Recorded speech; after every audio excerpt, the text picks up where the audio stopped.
Good evening and welcome to Bag of Cans, episode 4. And what a treat we have in store for you this evening. Because tonight I am going to be literally picking out a can from the bag of cans. And here is said bag of cans. There are 5 cold ones in this lovely bag, courtesy of the Beer Shop, London, Nunhead's finest beer shop. I'm going to delve into the bag of cans and pick one out at random. I'm looking forward to this because I've got some absolute belters this week, and let's go in at random and see what we pull out, shall we?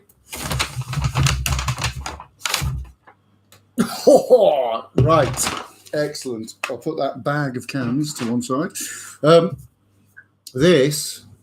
You can see that. This is the Beak Brewery, new brewery in Lewes, actually, and it's a sort of bohemian pilsner, which seems to be in keeping with the tradition over the last few weeks. I've drunk nothing but lager, apart from I had an IPA one week.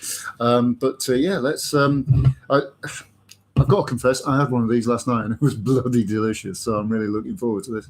Oh, we got Pete in the seat. Pete Fowler is here. Good evening, Squire.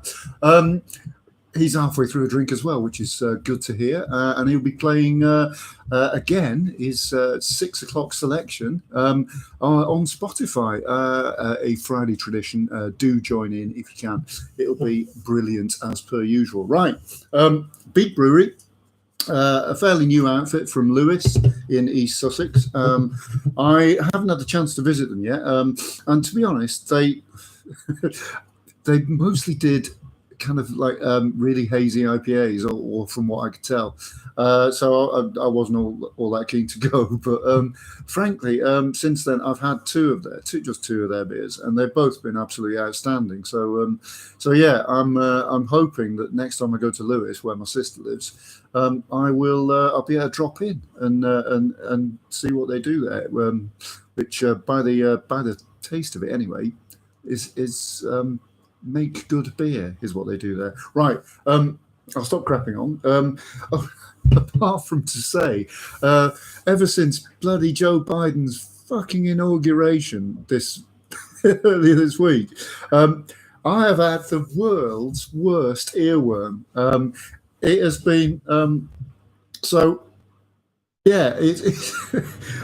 I've been singing All We Hear is Lady O Gaga all bloody week, which is really annoying, especially if you're not the biggest fan of the 70s pantomime rock outfit, and I'm certainly not. I thought I'd share that with you because it's been pissing me right off. Anyway, let's hope I can drink my way through it. I'm sure I will. Oh, hello, Dan's in as well. Hello, Dan. How you doing, mate? All right. Let's hope. I hope you didn't get snowed in Madrid. I mean, I saw the pictures. That looked pretty dramatic. We've had absolutely bollock all here. Lots of drizzle, lots of rain, but no snow. And it's not looking like we're going to get any either. But never mind. We have terrific lager in store, and I'm going to pour it out now. Look at that. So I always have to check the computer to see if you can actually see this. Look at that, it looks great, doesn't it? A delightful looking beer. And foam to boot as well. You can tell you've got a decent Bohemian lager because it's not overly carbonated, but it does give good head, so to speak. Check that out. It's got a reverse meniscus, I think you'd call it, or some kind of foam dome, potentially. Anyway, there you go. Look at that. How appetizing does that look? Oh, glorious. It's like an ice cream in beer form.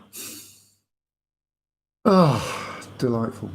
It smells amazing, actually. It smells quite bready, quite fresh, almost like fresh baked bread, which is a good sign in a lager.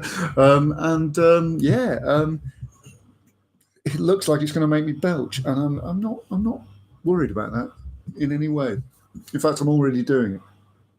just as a disclaimer, I did have a can of Pilsner Urkel just before we went on air, and so there's already some residual wind in the gut, which I'm about to add to. Nevertheless, I am again looking forward to this. It looks terrific, it smells terrific, and I'm just about to find out how terrific it tastes.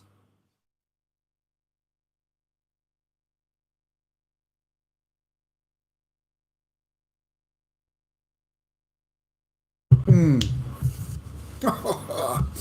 Mm. Yeah, I mean, if you'd have asked me, I don't know, 2 years ago, if I'd have made such, I don't know, cooing sounds on drinking a lager, I'd have laughed in your face. But this is absolutely delicious. It's it's got that.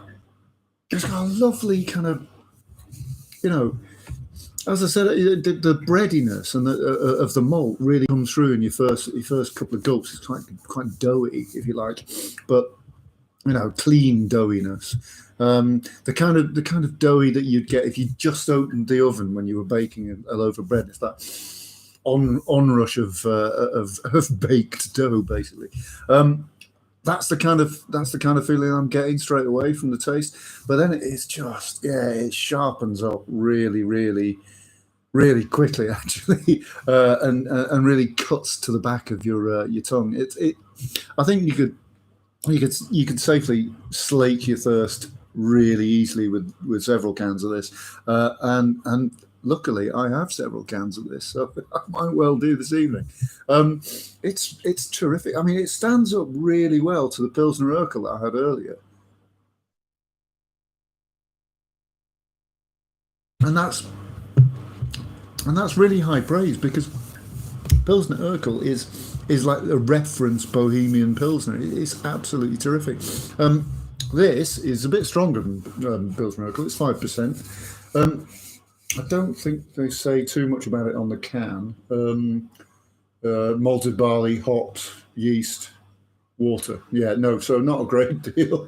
Oh no, I tell a lie. My poor eyesight has belied the fact that it does tell you a little bit more. German Pilsner malt, not Czech Pilsner malt, and Saaz and Hallertau Mittelfrüh hops, and then they lagered it for 30 days, which actually isn't that long for a lager. But yeah, it's certainly done the business. Certainly long enough in this case. Anyway. I don't think there's much more to say to it, other than I'm delighted that my earworm seems to be going away, a particularly awful one. And I'm delighted to say I'll be having this Beak Brewery Dest Pils again more often. I think it's terrific. I'm going to smash this to bits in summer, assuming there's still some left at the brewery. If they haven't already started making plans to stockpile millions of cans of this in time for sort of June, July when the weather warms up. Then frankly they deserve to go out of business because they'd be idiots not to do that. Beak Brewery, Dest, an absolutely terrific lager. I'm going to wrap it up there. But yeah, if you tune in to Spotify and search for, I don't know if you can do that actually. You might not be able to do it. Go on Twitter, search for Pete Fowler, and he will post a link to his mix on a Friday evening. It's always absolutely fantastic. At least 2 or 3 hours of top-notch tunes. I'm gonna do that now as soon as I get off air. And hopefully join me next week for another episode of Bag of Cans. Episode number 5 it'll be next week. Looking forward to that. In the meantime, cheers.